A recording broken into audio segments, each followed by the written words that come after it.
UCAD FM, la radio de toutes les générations. Vous écoutez UCAD FM, émettant depuis l'université Cheikh Anta Diop de Dakar.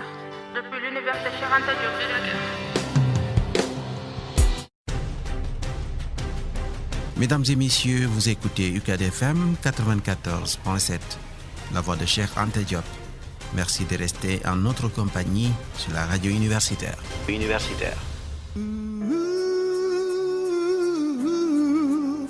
Right on, thank you. Everything gonna be alright. Yeah, yeah.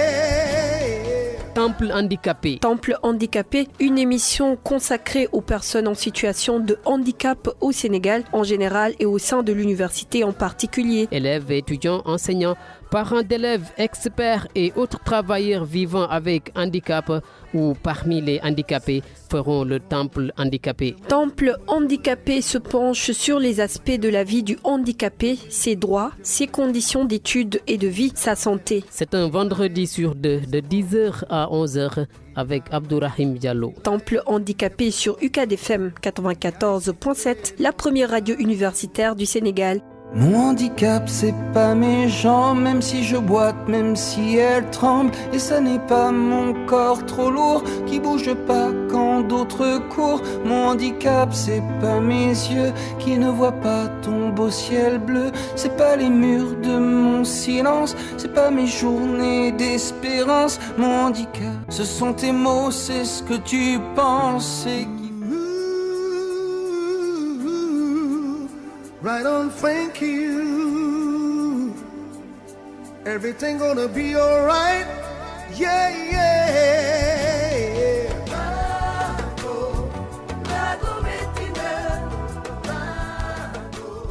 Messieurs, dames, bonjour, bonsoir, selon l'endroit où vous êtes. Merci de rester fidèles au programme de la radio UCAD FM 94.7. Vous êtes dans votre émission Temple handicapé, la tribune dédiée aux personnes vivant avec un handicap au Sénégal en général et au sein de l'université Cheikh Anta Diop en particulier. Dans ce deuxième numéro, Moustapha, nous allons parler de la Canne Blanche. La Canne Blanche qui est célébrée ce 15 octobre au CNEPS de Grand Yoff.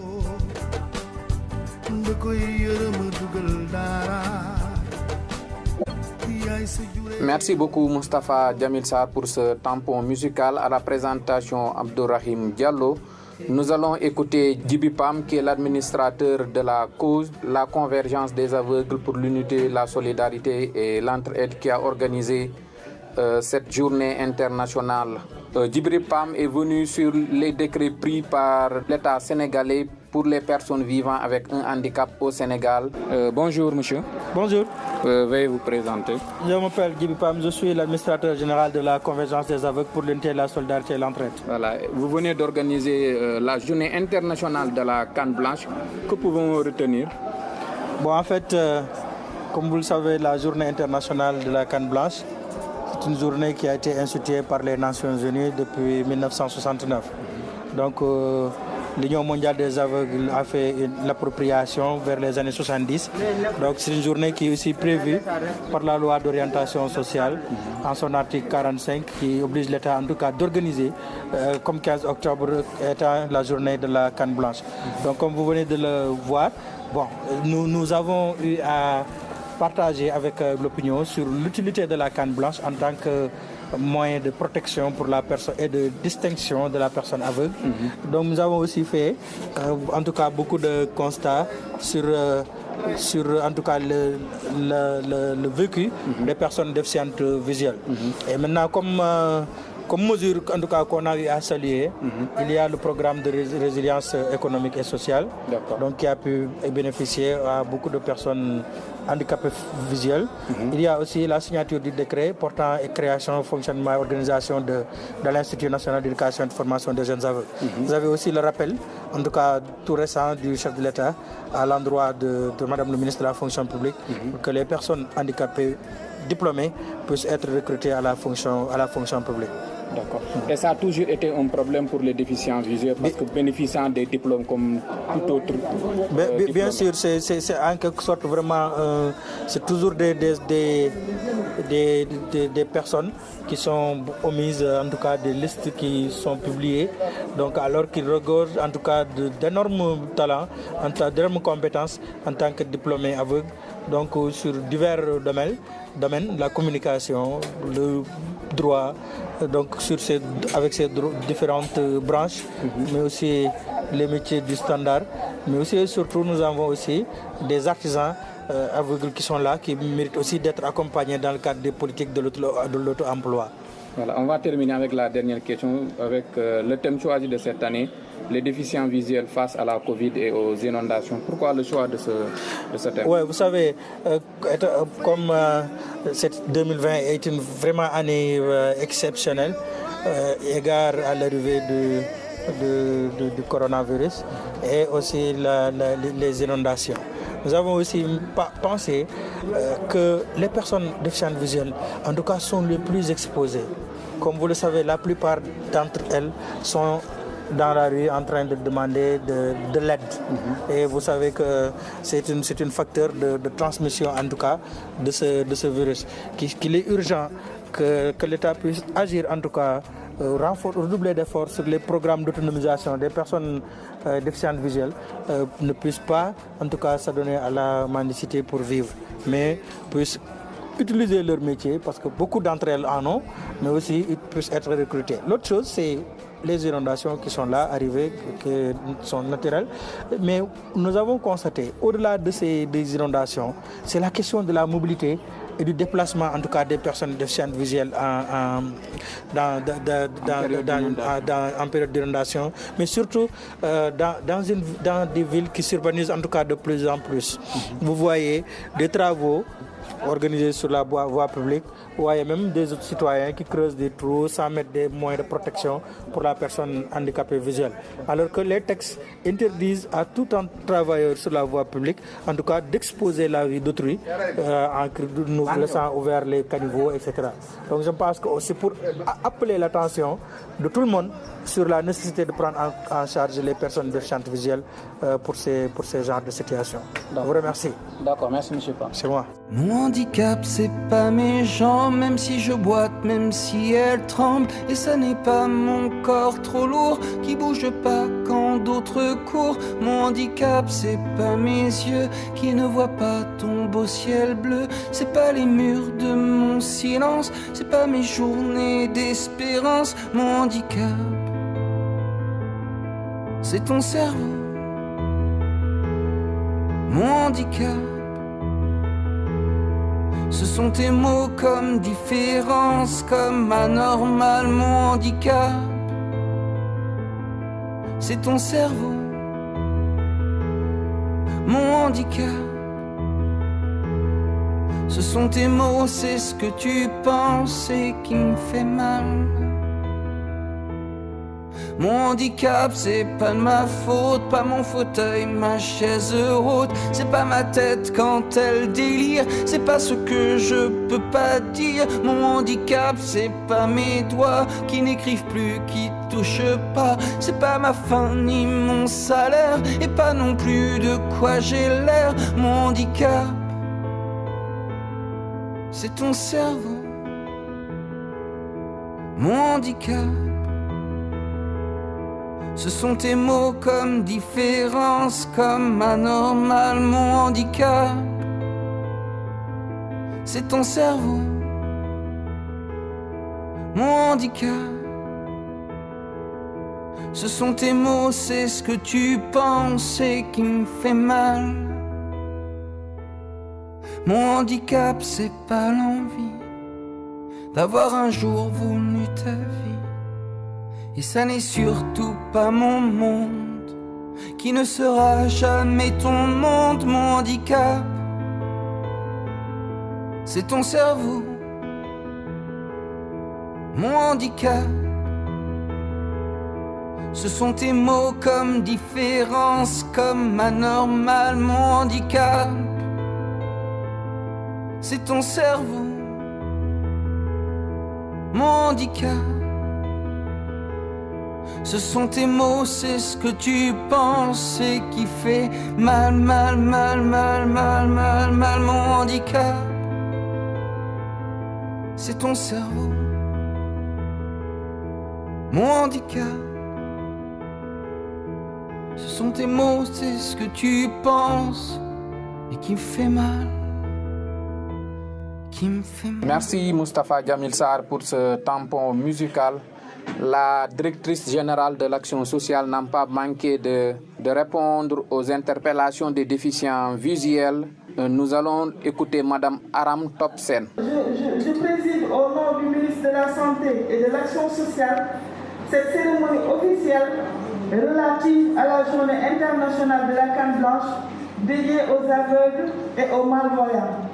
En effet, cette journée a été décrétée par les Nations Unies en 1979. C'est en 1970 que l'Union mondiale des aveugles a pris cette journée comme une journée pour sensibiliser sur les aveugles et la malvoyance.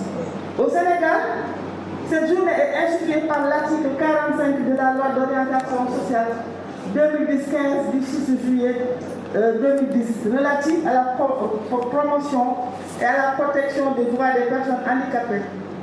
Mesdames et messieurs, un bref rappel historique nous permet de comprendre le symbolisme de la journée que nous sommes en train de célébrer. En effet, la canne blanche est une aide technique qui symbolise la cécité et la malvoyance. Elle facilite l'orientation spéciale des aveugles. Elle constitue pour ces derniers un moyen de communication et une protection contre les obstacles multiformes présents dans l'environnement. Donc la canne blanche n'est pas un gadget, mais elle est bel et bien le signe officiel qui permet aux personnes handicapées de la vue d'être protégées dans la rue. En ce qui concerne la prévalence des déficiences et pathologies visuelles, les données statistiques mondiales illustrent parfaitement l'ampleur du phénomène et fondent la nécessité pour les États de développer des stratégies préventives. Et je rappelle que la canne blanche a été initiée ou bien développée par une certaine Française qui était une bourgeoise qui n'a jamais eu de contact avec des personnes aveugles et elle n'était même pas aveugle. Elle a imaginé, en se fondant sur le bâton blanc qu'utilisaient les policiers, pour vraiment avoir quelque chose pour matérialiser et aider les personnes malvoyantes dans la circulation pour qu'on puisse les remarquer. Et elle a commencé à instaurer, à revendiquer au niveau de la préfecture de Paris. Et finalement, ça a été adopté comme instrument pour les personnes malvoyantes et aveugles. En effet, dans le monde, en 2010, selon l'OMS aussi, 285 millions de personnes vivant avec une déficience visuelle, vivent avec une déficience visuelle, dont 39 millions sont aveugles. Le plan d'action mondial de 2014-2019 sur la santé oculaire de l'OMS indique près de 80% de toutes les causes de déficience visuelle sont évitables et peuvent être soignées. Au Sénégal, selon les données récemment du recensement national de la population réalisé par l'ANSD, l'Agence nationale de la statistique et de la démographie en 2013, les personnes en situation de handicap visuel représentent 202 631 habitants, soit 1,5% en valeur relative. Ces informations statistiques illustrent l'ampleur du phénomène et fondent la nécessité de mettre en œuvre des mesures préventives pour une gestion optimale des pathologies oculaires et l'amélioration des conditions de vie des aveugles. C'est dans ce contexte qu'il faut analyser et situer les thèmes nationaux de l'édition 2020 qui s'intitule comme suit « Personnes aveugles face au Covid-19 et aux inondations ». Ce thème actuel est pertinent, met l'accent sur la gestion inclusive des pandémies et catastrophes naturelles. D'autres thématiques importantes relatives à la planification stratégique et l'élaboration du manuel de procédure de la cause ont été abordées et présentées par M. Djibipam, qui est aussi un agent de l'action sociale et comme il le dit, c'est un agent qui connaît exactement ce qu'il faut pour les personnes avec qui il travaille. Donc c'est une personne qui connaît l'orientation par rapport à aux besoins ou bien aux nécessités du domaine dans lequel il évolue. Donc d'autres, madame et messieurs, au Sénégal aussi, il y a des politiques nationales relatives au handicap et qui ont pour cadre de référence la loi d'orientation sociale de 2010-15 du 6 juillet 2010 relative à la promotion et à la protection des personnes handicapées. En vue d'opérer l'inclusion du handicap, l'État met en œuvre dans le cadre d'une approche multisectorielle et pluriacteur un plan d'action national sur le handicap pour la période 2017-2021, d'un coût prévisionnel de 47 milliards dont les résultats phares se présentent comme suit. Le financement de 153 380 projets individuels et collectifs en faveur des personnes handicapées de toutes catégories de 2012 à 2020 dans le cadre du programme de filets sociaux et d'autonomisation. Il y a la production à ce jour de 61 143 cartes d'égalité de chance qui favorisent l'accès des personnes handicapées à divers avantages et services essentiels. Au titre des mesures spécifiques développées par l'État et le secteur privé en faveur des aveugles, il convient de noter l'accès de 10 951 aveugles et déficients visuels à carte d'égalité de chance, la mise en œuvre du programme national de promotion de la santé oculaire, la création de l'appui et l'appui au fonctionnement de l'UNEFJA, l'octroi de bourses d'études aux élèves et étudiants aveugles, la création et appui au fonctionnement de la coopérative des aveugles, la mise en œuvre de la phase 1 du projet d'inclusion sociale initié par l'ONG CRCV en partenariat avec CAUSE et le ministère de la Santé et de l'Action sociale de 2013 à 2016. L'appui à l'élaboration du plan stratégique de la cause, l'octroi de subventions financières aux organisations structures d'encadrement des aveugles, le recrutement des diplômés aveugles dans la fonction publique et l'organisation régulière de la Journée internationale de la canne blanche. Ces réalisations phares que je viens de mentionner traduisent avec éloquence l'engagement de l'État dans le domaine de la protection sociale des groupes vulnérables.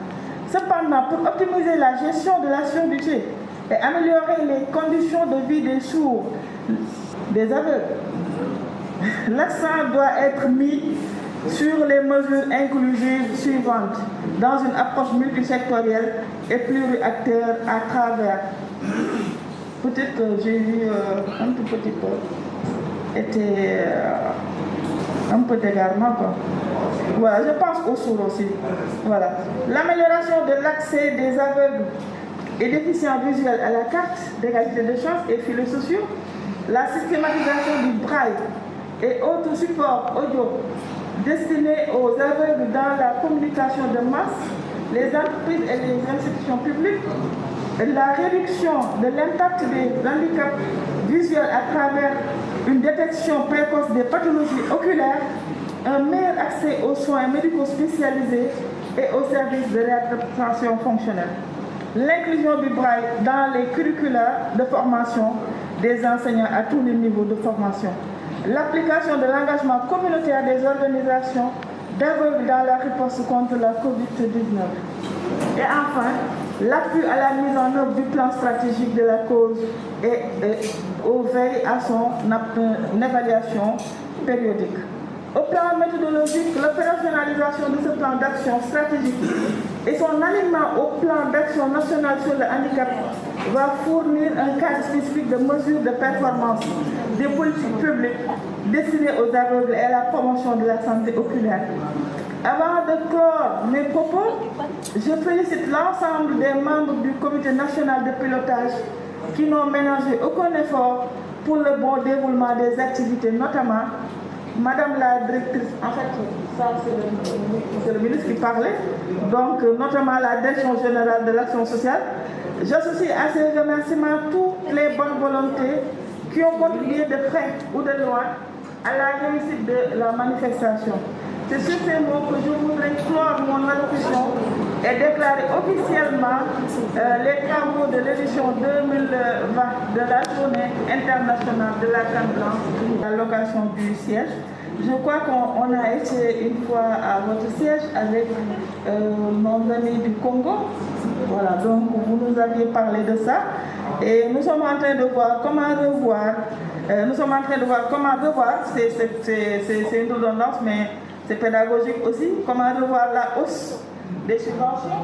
Voilà. Mais quand même, je voudrais aussi attirer votre attention sur vraiment le retour des informations. Parce que quand l'État vous donne des subventions aussi, il faudrait justifier ces subventions pour que ça soit une priorité pour le gouvernement. S'il n'y a pas de retour, s'il n'y a pas de justification, et l'État croit toujours que vous êtes au même statut, donc il n'est pas encouragé à vraiment rehausser ou bien à reverser des allocations pour votre cause. Donc également l'accompagnement du plan stratégique. Je crois que le directeur Fati y est déjà avec son équipe. Il y a également pour le manuel de procédure, tout ça on va y veiller, on va vous accompagner. Pour la bourse de sécurité sociale CMU et l'enrôlement à la CMU, donc je vois que récemment il y a des correspondances qui ont été envoyées pour l'évaluation du plan handicap et ça concerne pratiquement tous les secteurs. Voilà, qui ont reçu des correspondances pour voir exactement ce qui a été fait. Et ça va être le motif de les regrouper pour encore revoir comment améliorer déjà ce qui constitue des acquis, mais également revoir l'enrôlement des personnes détentrices de carte d'égalité de chance dans l'ensemble des programmes, notamment avec les 7 avantages qui sont corrélés. Il y a également l'emploi par rapport, je crois que par rapport à ça aussi, l'emploi fait partie de ces différents avantages qui sont corrélés à la carte. Et l'organisation aussi, par rapport aux organisations de femmes, je crois que nous pouvons toujours vous appuyer à travers la direction, les différentes directions, à travers aussi les institutions de microfinance et de crédit, pour voir comment avoir des crédits qui ne porteront pas trop de charges, qui ne feront pas trop de charges aussi sur le dos des femmes, mais qui pourront vraiment leur permettre de faire des génératrices de revenus, vraiment qui sont à hauteur de femmes, je dirais, mais qui ne prendront pas où elles n'auront pas beaucoup de difficultés au remboursement. Parce que moi je dis toujours que le crédit il est là, mais quand il y a des possibilités de faire des efforts, je crois qu'il faut le faire. Et déjà on a été à votre siège et on a vu qu'il y a des efforts qui sont déployés avec les femmes. Donc je vous encourage à continuer dans ce sens. Et si vous avez aussi besoin de soutien par rapport au crédit, nous sommes toujours là et nous sommes ouverts. Nous avons déjà négocié avec la DER la possibilité d'avoir des projets structurants pour les femmes et pour l'ensemble des personnes handicapées. En tout cas, nous sommes très ravis d'être avec vous aujourd'hui pour la célébration de cette journée au nom du ministre de la Santé et de l'Action sociale. Nous vous remercions. Et je vous remercie de votre aimable attention.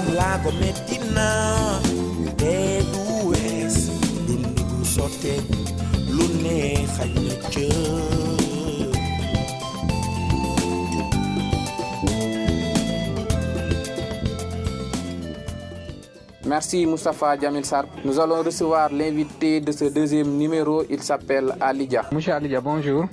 Bonjour. Vous êtes enseignant spécialisé à l'INEFJA, Institut national d'éducation et de formation des jeunes aveugles. Oui. Aujourd'hui est célébrée dans le monde la journée mondiale de la canne blanche. Pourquoi célèbre-t-on cette journée dans le monde? Merci beaucoup. Effectivement, pourquoi on célèbre ça? Parce que la canne blanche a une longue histoire.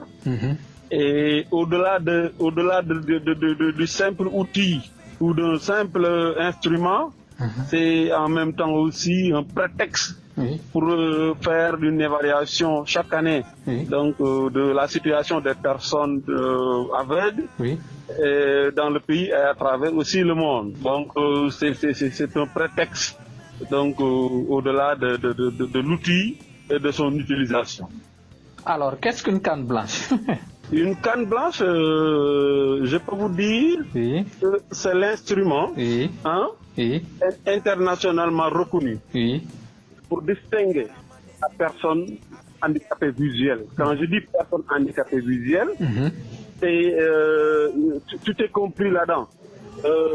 La personne malvoyante, la personne qui est carrément aveugle, c'est-à-dire qui ne voit absolument rien, et donc les personnes qui ont une vision réduite, appelée malvoyante. Donc, comme le logo donc, de la Croix-Rouge, comme le logo d'une pharmacie, donc la canne blanche est l'instrument internationalement reconnu pour distinguer les personnes handicapés visuels. D'accord. Est-ce qu'alors vous pouvez nous faire la différence entre la malvoyance et la non-voyance? Mais bien sûr, bien sûr.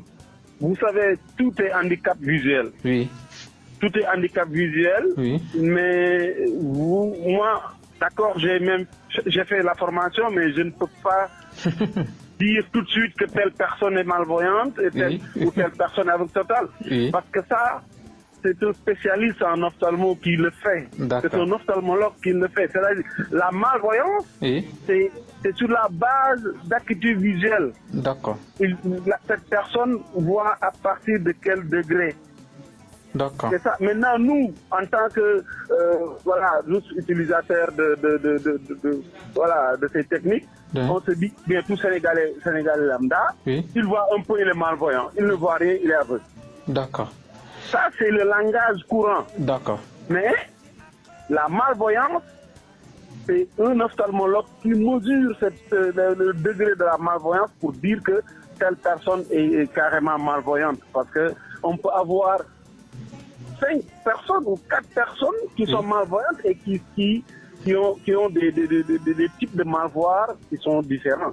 D'accord. Oui. Alors, on suppose donc que les non-voyants et les malvoyants utilisent la même canne blanche, ou bien? Bon, ça aussi, il faut dire que c'est une question économique. C'est une question économique qui fait que dans nos pays africains, avec la cherté de la canne, finalement, tout le public déficient visuel utilise le même instrument, la même canne. Mais ce n'est pas normal. La personne malvoyante ne doit pas utiliser. Il faut se rappeler de ce que j'ai dit. C'est un instrument international reconnu pour distinguer. Parce que nous savons qu'on constate beaucoup de couleurs sur la canne. Mais ça, c'est la malvoyance. La canne que la personne malvoyante porte ne doit pas être la même avec celle que la personne aveugle porte. La canne blanche, toute blanche, ça c'est la personne aveugle. D'accord. Mais la personne malvoyante utilise une canne de couleurs différentes ou bien il y a d'autres couleurs qui sont donc couplées à la blanche pour montrer que cette personne n'est pas totalement aveugle. Elle voit un tout petit peu. Même si elle a besoin, par exemple, d'aide, c'est pas la même chose avec la personne aveugle totale. Alors, on va parler de l'utilisation de la canne blanche. Comment doit-on l'utiliser? C'est important cette question parce que l'utilisation répond à des techniques et des règles. On dit la canne, c'est quoi? La canne, c'est le prolongement de la main, le prolongement du bras, le prolongement de l'œil et de l'esprit. Le premier objectif de la canne, c'est détecter les obstacles. Mais les obstacles, on ne les détecte pas n'importe comment. La canne, quand on utilise la canne, on doit balayer de la gauche vers la droite à partir du milieu entre les jambes. 50 cm à droite, 50 cm à gauche. La canne doit faire, quand la canne balaye, elle doit faire un arc de diamètre de 1 mètre. Donc autour de la personne pour pouvoir la protéger de tout obstacle. D'accord. Mais malheureusement, les personnes n'utilisent pas. La canne aussi, au niveau de son utilisation, peut être utilisée pour appeler au secours, à l'aide. En quoi faisant? Quand la canne blanche est tendue vers le ciel, le détenteur ou la détentrice de la canne est en train de demander de l'aide. La canne blanche peut tout simplement arrêter un taxi sans que la personne détentrice ne fasse un geste ou bien comme les gestes qu'on fait ici pour arrêter un taxi. D'accord. Quand la personne détentrice de la canne ouvre ses jambes, met l'embout de la canne sur le sol, et la canne est en position verticale, il prend les deux paumes de sa main et pose ça sur la tête de la canne. Ça, un taximan qui dépasse cette personne sur cette position doit s'arrêter et savoir qu'elle cherche donc un taxi. Mais la canne aussi peut indiquer l'indignation de la personne handicapée visuelle. C'est-à-dire son refus. Quand vous vous adressez à une personne handicapée visuelle, elle prend sa canne et met ça d'une manière horizontale autour de la poitrine, ça veut dire qu'aujourd'hui, je ne veux pas vous parler. Je suis dans un retrait catégorique. D'accord. Ça aussi, donc, mais la canne aussi, M. Diallo, la canne, mais sert aussi d'appui.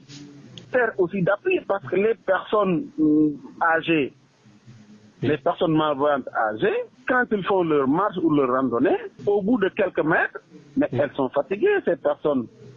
La canne peut être un appui qui s'appuie, comme nos parents Paul qui sont dans la brousse. Je fais un clin d'œil à mon cher ami M. Cherka. Donc, avec le bâton, donc ça sert en même temps aussi d'appui. Donc, c'est une canne qui a vraiment donc, des fonctions multiples pour la personne handicapée. Maintenant, elle est composée, est-ce qu'on peut savoir comment la population peut aider la personne déficiente visuelle en termes d'aide? La première chose à faire, c'est d'abord essayer de connaître la personne handicapée visuelle. Parce qu'il y en a beaucoup qui habitent avec ces gens-là et qui ne les connaissent pas. La deuxième chose, c'est une aide.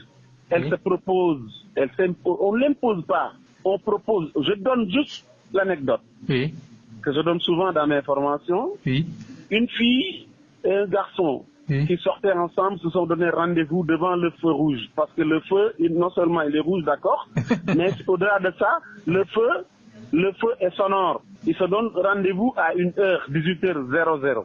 La fille, le garçon arrive le premier. Il arrive à 17h58. Mais une personne voyante, donc, pensait que le garçon voulait traverser. D'accord. Et il l'a tiré comme ça. Il l'a malmené. Il l'a tiré pour traverser parce qu'il y avait beaucoup de véhicules. D'accord. Et le garçon s'est retrouvé de l'autre côté de la route. D'accord. La fille arrive à 18h00. Elle reste 2 minutes, 3 minutes sans entendre personne. Donc, elle s'est dit que voilà, Rahim n'est pas venu au rendez-vous, Rahim n'est pas sérieux, parce que voilà ça. Vous voyez, la personne voulait juste aider le jeune garçon pensant qu'il voulait traverser. Alors qu'il ne voulait pas traverser. La moindre des choses, c'était de venir dire, jeune homme, vous voulez traverser? Le jeune homme va dire non, je ne veux pas traverser, j'attends quelqu'un. Et voilà. L'aide, on propose. Il faut qu'on propose l'aide. Vous dites, monsieur, madame, vous voulez que je vous aide? Oui, tonton. Oui, madame. Et ça, vous faites. Ensuite aussi, vous proposez. Si vous guidez la personne aveugle, demandez par quelle main. Demandez par quelle main. La canne blanche, monsieur Diallo, il faudra insister. Que quand on guide une personne aveugle, on ne tient pas sa canne. D'accord. Et au Sénégal, c'est ce qu'on fait. Vous c'est ce qu'ils font. C'est-à-dire, ils tiennent la canne et ça, c'est une stigmatisation. Oui, c'est ce que... Vous dites à cette personne que vous êtes aveugle. Vous savez, ça, c'est égal à quoi? C'est égal à prendre les yeux d'une personne voyante, quoi. C'est-à-dire venir carrément, lui serrer les yeux et vouloir lui dire je vais t'accompagner, quoi. Parce que ce sont ses yeux. Ce sont ses yeux, c'est l'instrument par lequel il voit le chemin, il détecte les obstacles. Si vous voulez tenir cet instrument, vous le mettez hors de l'état. C'est pas possible. D'accord. Ce n'est pas possible qu'il ne tienne par la main. On va terminer avec nos deux dernières questions. Quel message lancez-vous aux automobilistes pour prendre en charge les personnes déficientes visuelles en ce qui concerne l'autoroute ou s'ils veulent traverser? D'abord, il faudrait une sensibilisation très forte de la communauté, de la société sur l'utilisation de la canne. Il n'est pas normal. Au moment où je parle ici, je viens de retirer mon permis de conduire que j'ai renouvelé. Oui. Ici, à l'instant. Oui. Mais je vous dis, quand moi je passais mon permis de conduire, je n'ai eu aucune question par rapport au handicap visuel, par rapport à la canne. C'est pas possible. Toute personne qui veut avoir un permis de conduire sénégalais doit pouvoir savoir qu'il y a des personnes qui circulent avec des cannes. Il y a des personnes qui circulent sur fauteuil roulant. Oui. Et ça, ils doivent l'identifier. Quand je vois une personne avec une canne blanche, qu'est-ce que je dois faire? Donc, ça, c'est d'abord ça. Il faut que les automobilistes puissent reconnaître la canne blanche. D'abord. Et ensuite, maintenant, aux usagers de la route en général, parce que c'est pas seulement les automobilistes, il y a d'autres personnes et d'autres personnes qui, ces gens-là, puissent avoir un regard attentif, une attention par rapport à ce type de public, hein? Donc, qui fréquente les mêmes places que tout le monde. Voilà. Donc, que doit faire l'État pour terminer dans ce sens? La canne blanche, M. Diallo, cet instrument indispensable, incontournable, d'abord n'existe pas au Sénégal. Cet instrument indispensable et incontournable pour le déficient visuel coûte excessivement cher dans les autres pays. D'accord. Alors que si vous avez votre canne, vous touchez la canne, vous savez très bien que c'est de la matière qu'on trouve sur place. C'est d'abord d'en faire et de donner ça aux déficients visuels. Il faut que chaque personne déficiente visuelle puisse avoir une canne. Et quand la personne a une canne maintenant, peut s'orienter vers des spécialistes pour la formation. Il faut. Et ça, c'est le rôle de l'État.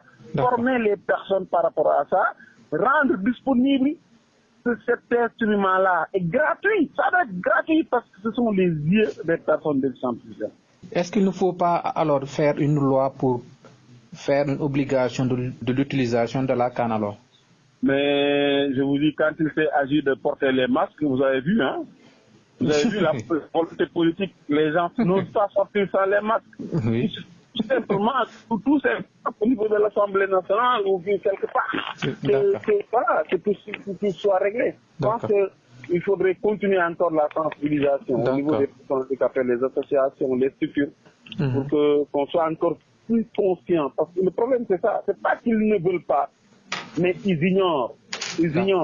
Et c'est à nous de faire le plaidoyer et la sensibilisation qu'il faut. D'accord. M. Alidja, je vous remercie. C'est moi qui vous remercie.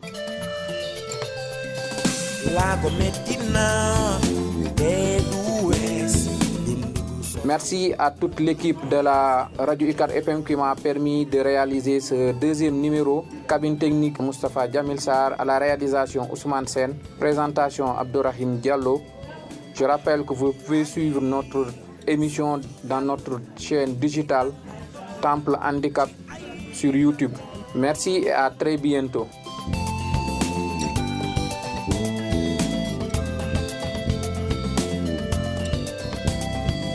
Lago Medina, West, Dundugu Sotek, Lune, Hagna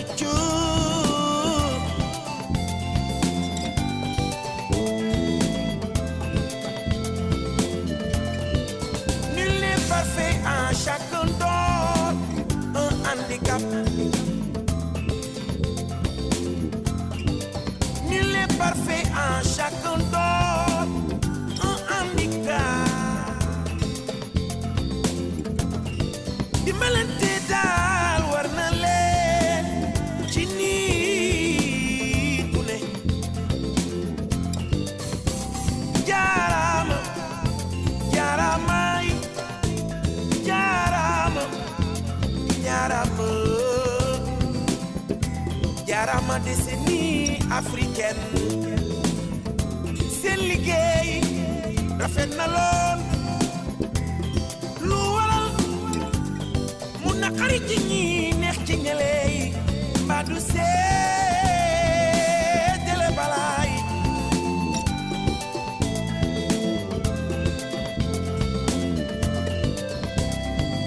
laa ko metti na te du wee